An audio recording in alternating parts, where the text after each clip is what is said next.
우리는 스가랴의 후반부 말씀을 함께 읽고 있습니다. 스가랴서의 후반부의 내용은 장차 오실 메시아에 대한 겁니다.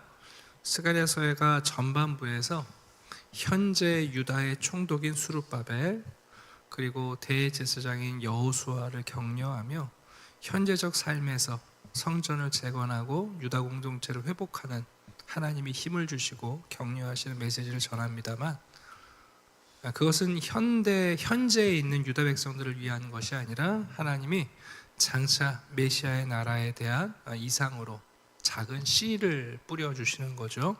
이제 9장에 오게 되면 우리가 어제 살펴본 것처럼 하나님께서는 어떤 메시아를 보내서 이 세상에 참된 통치를 가져오실지 하나님은 보고 계세요.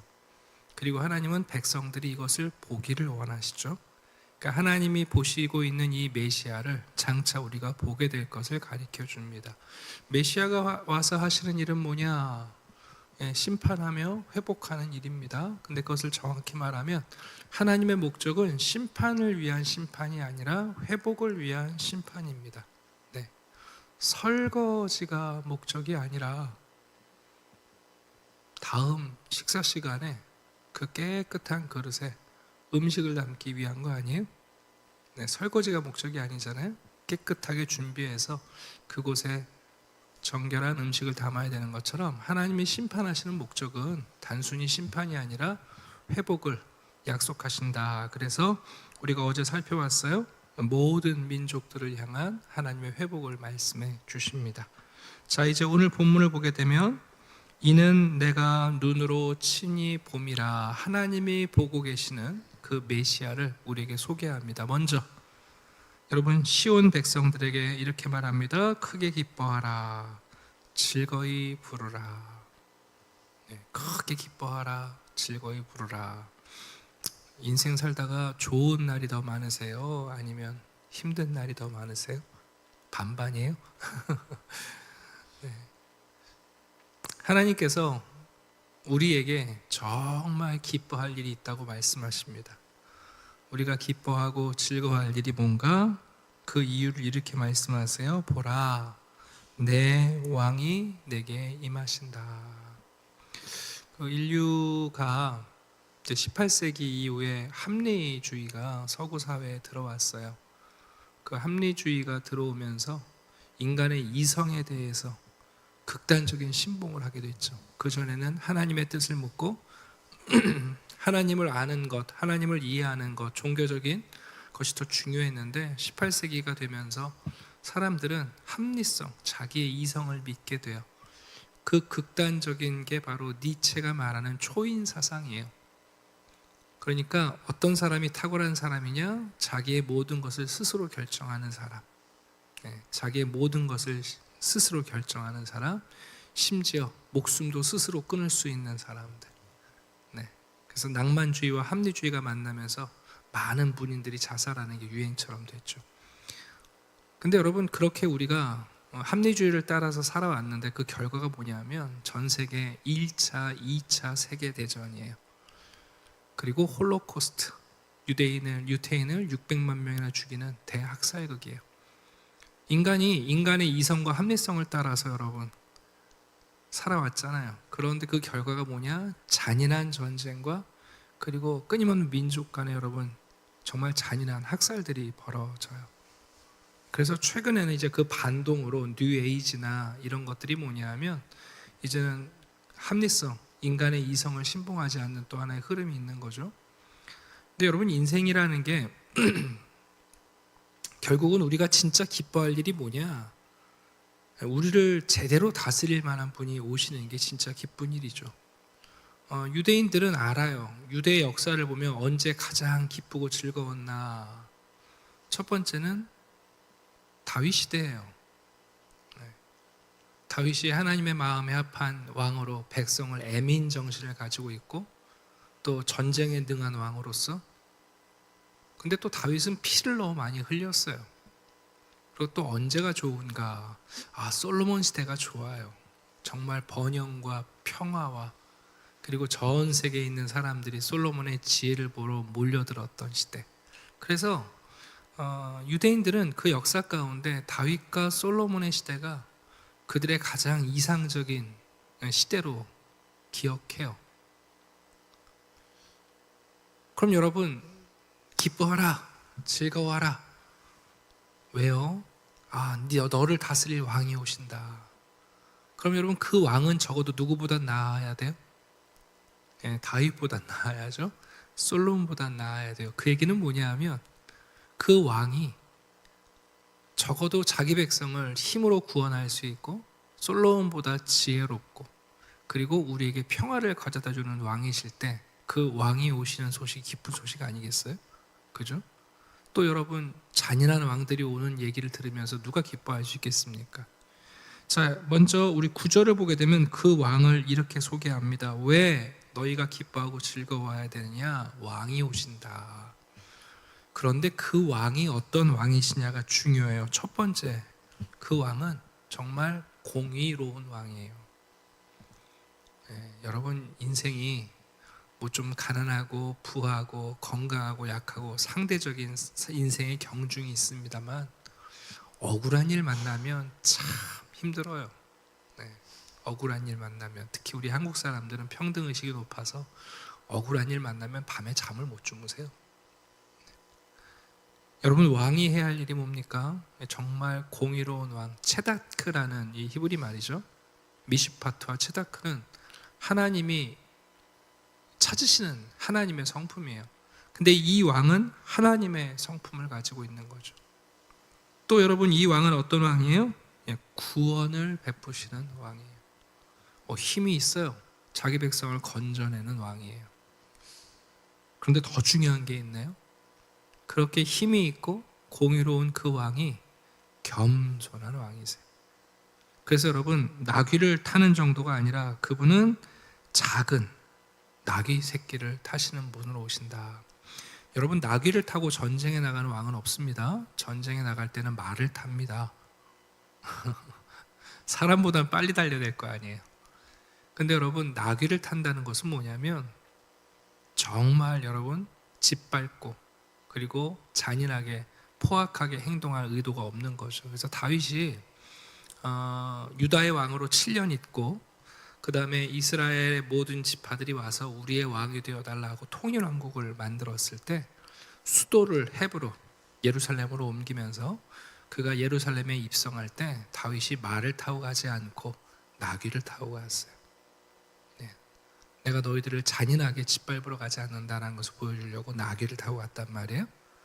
그러니까 지금 이 본문은 되게 중요한 건데요. 여러분 어떤 왕이 우리에게 오셔야 되겠어요? 공의로운 왕이 오셔야 돼요. 우리를 있는 그대로 봐주시고 우리의 상황과 형편을 제대로 이해해 주실 수 있는 분, 우리의 서로 다른 삶의 환경에 대하여 여러분 편협하지 않고 차별하지 않고 그분이 공의롭게 사랑으로 다스리는 분이어야 하는 거죠. 공의라는 것은 사실은 사랑의 힘 있는 사랑의 모습이에요. 지혜로운 사랑을 얘기하는 게 공의입니다. 그리고 그 왕은 자기 백성을 구원하시는 왕이죠. 그런데 그 왕이 여러분 정말 겸손한 왕이세요. 이런 왕을 만나면 이제 행복한 거예요. 정말 기쁜 거예요. 그렇지 않습니까? 우리도 국회의원 선거하고 대통령 투표할 때마다 이 사람이 어떤 사람일까? 또 요즘은 그 인터넷 인공지능 시대가 되면서 빅데이터에 의한 집단 지성을 또 신뢰하는 시대가 됐어요. 우리 시대는 18세기가 합리성을 얘기했다면 요즘은 집단 지성을 얘기해요. 많은 사람들의 지성을 모으면 틀릴 리가 없다. 최선을 찾아갈 것이다. 그것도 그렇지 않습니다. 여러분 우리가 진짜 기쁘고 행복한 것은 뭐냐면 우리 인생에 참된 왕을 모실 때죠. 내 삶에 진짜 왕이 오셔서 그분이 사랑으로 그리고 나의 모든 뒤에 나옵니다만 물 없는 구덩이에 갇혀있는 우리들, 물이 있으면 죽을 텐데 물은 없어요. 그러니까 깊은 구덩이에 있는 거 아닙니까? 우리를 건져내시는 분, 그리고 그분은 정말 겸손하셔서 우리가 상처 입지 않고 우리를 보듬으시는 왕이라는 사실이죠. 자, 여러분, 이 왕은 어떻게 하십니까? 10절을 보니까 에브라임 그리고 예루살렘의 말을 끊는다. 더 이상 여러분, 이 왕은 백성들을 군대에 동원하거나 많은 세금을 걷어서 무기를 만드는 왕이 아니에요. 드디어 왕이 얘기합니다. 야, 칼자루 녹여서 곡괭이 만들고 농기구 만들고 저 갑옷들 녹여서 더 이상 말이 필요 없다. 여러분, 병거와 그리고 말, 활을 끊어내시는, 그래서 이방 사람들에게 먼저 화평을 전하시는 분이에요. 군비 경쟁이 뭔지 우리 알지 않습니까? 소련과 미국이 한참 냉전 시대에 여러분, 한쪽에서 핵폭탄 하나 만들면 이쪽에서 10개 만들고 10개 만들면 이쪽에서 20개 만들고. 여러분, 무기라는 게 얼마나 무시무시한 자금인지 몰라요. 우리나라도 지금 전 세계에서 5번째로 여러분 군비에 많은 돈을 쓰는 나라입니다. 사실 우리나라 그 무기 아니면 우리나라 매우 훌륭한 복지국가 이미 됐을 거예요. 근데 여러분, 어쩔 수 없는 거 아니에요. 우리는 핵을 못 가지니까, 북한이 핵 가지니까 재래식 무기를 더 많이 만들어야 되잖아요. 근데 여러분, 이 왕은 드디어 군비 경쟁하지 않는 왕이에요. 이 왕은 솔로몬처럼 전쟁을 통해서 평화를 이루는 게 아니라 그분의 지혜와 겸손을 통하여 참된 평화를 가져오시는 거예요. 그래서 이분의 평화가 바다에서 바다까지, 창조의 시작인 유브라다강에서 땅 끝까지 참된 평화를 가져오시는 왕이에요. 이런 왕이 와야 되는데. 그래서 11절을 보면 말씀하시죠. 내 언약의 피로 말미암아 내 갇힌 자들을 물 없는 구덩이에서 내가 올린다. 이 물 없는 구덩이라는 상징은 우리에게 두 분을 떠올리게 해요. 첫 번째는 요셉이죠. 형제들 사이의 반목과 질투. 그래서 여러분, 아버지의 사랑받는 아들을 물 없는 구덩이에 던져놓는 거 아니에요? 감옥이죠. 그때 당시 혼자 나올 수 없는. 또 한 분은 누구냐면 예레미야예요. 유다라는 국가가 멸망할 때에 여러분, 백성들에게 하나님의 말씀을 전하는데 하나님의 말씀이 듣기 싫으니까 예레미야를 여러분 물 없는 구덩이에 가둬버리지 않습니까?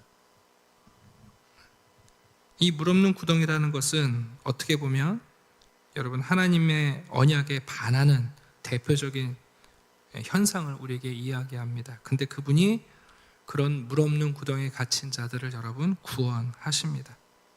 갇혀있는 자들에게 소망을 품게 하시고, 그리고 안전한 요새로 돌아가게 하시고, 그들이 여러분 억울하지 않도록 갑절을 갚아주십니다. 이스라엘의 문제는 늘 12지파가 사사기 시대부터 갈등하며, 또 분열왕국 시대에는 북왕국, 에브라임으로 대표되는 북왕국과 유다의 남왕국이 끊임없이 갈등하는 거죠. 여러분, 열왕기 상하를 보면 되게 재밌는 게 뭐냐면, 남왕국과 북왕국에 악한 왕이 들었으면 사이가 좋아요. 북왕국과 남왕국에 양쪽 다 악한 왕이 들었으면 사이가 좋아요. 이게 아이러니예요, 여러분. 독재하는 사람들이 사이가 좋아요. 중국과 소련이 사이가 좋아요. 그런 거예요, 여러분. 네. 그래서 남왕국, 북왕국 보면 여러분 진짜 악한 왕들이 있을 때는 사이. 그래서 여러분 심지어 사돈 맺잖아요, 여러분. 아합의 시대. 근데 여러분 그게 연합이 아니죠. 13절을 보니까 이런 비유가 나와요. 유다가 활이 되고 에브라임이 화살이 되는, 민족이 함께 동일한 목표를 향해서 날아가는 활이 되는. 그리고 더군다나 여러분, 그래서 헬라의 주변 국가들보다 여러분 용사들과 칼과 같게 하시는 것. 더군다나 이제 이 왕은 14절과 15절을 보시면 백성들을 방패막으로 앞세우는 왕이 아니에요. 여러분 14절과 15절의 그림을 보시면 만군의 여호와께서 그들을 호위하신대요. 보통 왕들은 백성들, 젊은이들 방패막이로 삼아놓고 본인은 뒤에서 전진하고 소리치는 거잖아요. 근데 여러분, 이 왕은 그게 아니라 자기가 앞서가시며 그들을 호위하시는 왕이라고 말씀합니다. 그리고 한 걸음 더 나아가 16절 마지막 보시게 되면 결국 이 왕은 자기 백성을 양떼같이 구원하시고, 그리고 그 백성 하나하나를 왕관의 보석같이 여기시는 분이에요.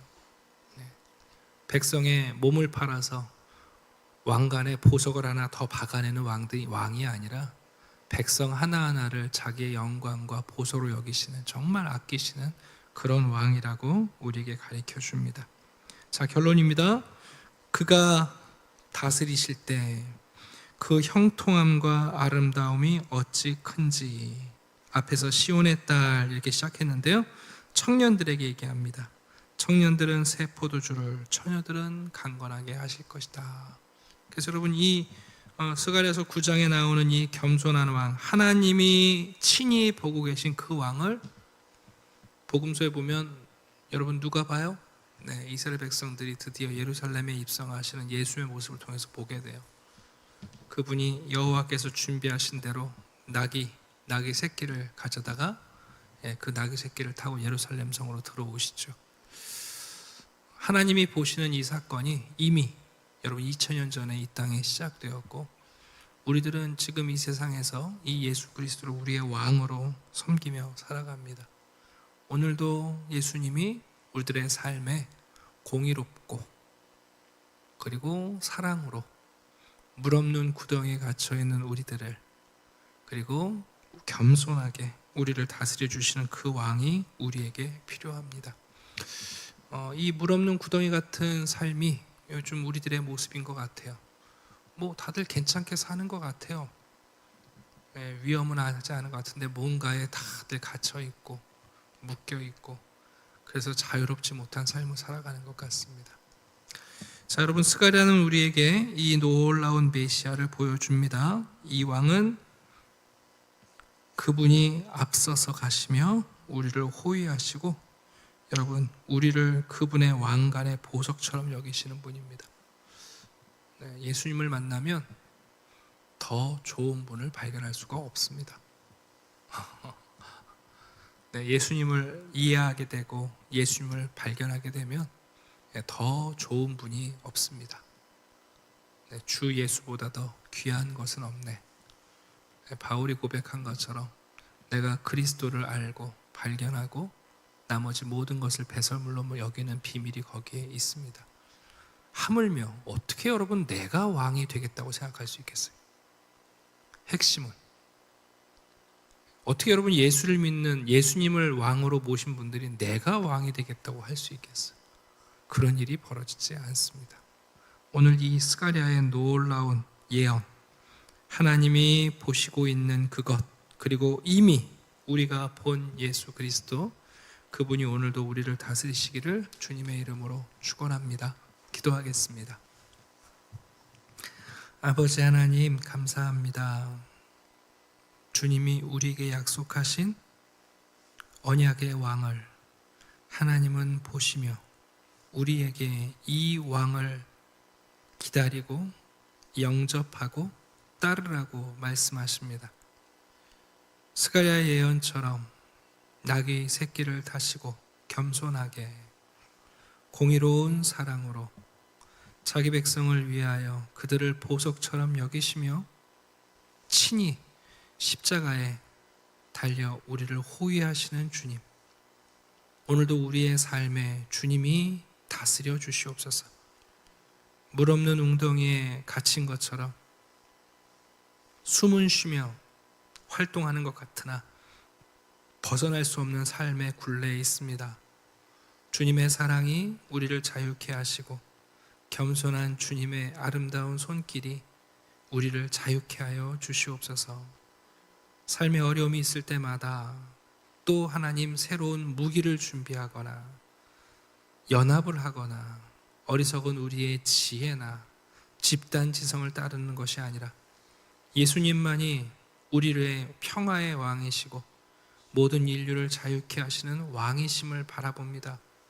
정말 우리 한 사람 한 사람을 왕관의 보석보다 귀히 여기시는 주님, 우리를 위한 행복한 왕자처럼 자기의 것을 나눠주시는 주님께 오늘도 우리의 삶을 맡깁니다. 우리를 다스려 주시고 주님으로 인하여 오늘 우리에게 평화가 있을 수 있도록 인도해 주시옵소서. 이 나라와 이 민족이 예수를 알게 하시고 하나님 이 땅에 있는 모든 인류가 예수 그리스도를 알게 하셔서 헛된 왕을 추종하는 자들, 그리고 자기를 왕으로 자부하는 자들이 아니라 그분 앞에 무릎을 꿇고 그분의 다스림을 받는 하나님의 나라, 그 사랑의 아들의 나라가 올 수 있도록 우리가 먼저 따르게 하시며 전하게 해 주시옵소서. 감사드리며 예수 그리스도의 이름으로 기도드립니다. 아멘.